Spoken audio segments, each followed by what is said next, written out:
प्रामाणिकपणा, आपली स्वच्छ विचार, सर्व स्वच्छ वर्तणूक या गोष्टी त्यांनी आम्हाला शिकवल्या आणि तेच आधार घेऊन पुढे शिकत राहिलो.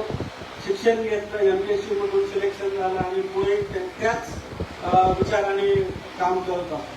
प्रशासकीय अधिकारी म्हणून काम करत असताना एखादा टोपीवाले गण लावलेले बाबा पुढे आल्यानंतर मला माझे भाऊ आठवतात, वडील आठवतात की माझे वडील त्यावेळेस असेच पुढे जात असतील, अधिकाऱ्यांच्या पुढे काहीतरी मागणी करत असतील.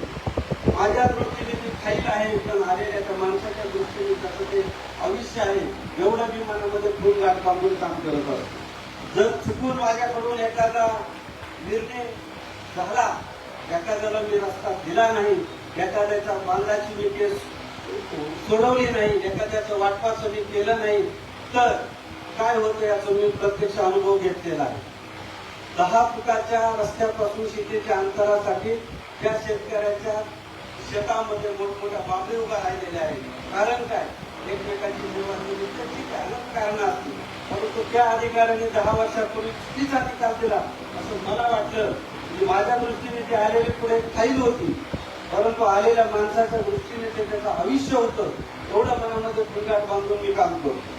ज्यावेळेस नंदुरबारला मी काम करत होतो तहसीलदार म्हणून, एक वेळेस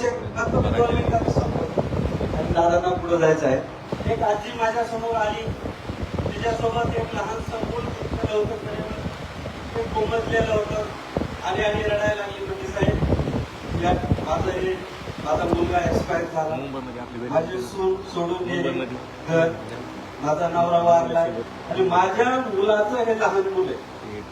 काय झालं मला सांगा, त्याची किडनी काय पाहिजे माझ्याकडून काय नाही.